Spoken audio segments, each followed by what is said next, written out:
माझा मुलगा spring public स्कूलमध्ये आहे, त्यात मी खूप इम्प्रूव्हमेंट बघितले आहे आणि त्याच्यानुसार तो इतका व्यवस्थित त्याची डिसिप्लिन आणि त्याला शब्द वगैरे ओळखता येते आतापासूनच, त्याला बोलता येते व्यवस्थित, कम्युनिकेशन कसं करायचं समोरच्याची, आणि मॅम खूप छान समजून सांगत आहे आणि टीचर खूप छान आहे.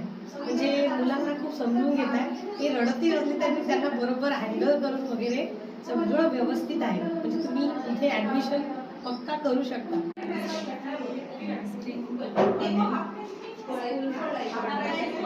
खूप छान. त्यात अदर ॲक्टिव्हिटीज मुलांकडनं होमवर्क करून घेणे, त्यांच्याकडं योगा आणि भरपूर असे फॅसिलिटीज इथे अवेलेबल आहेत. अजून सांगायचं म्हणजे ऑल बेस्ट.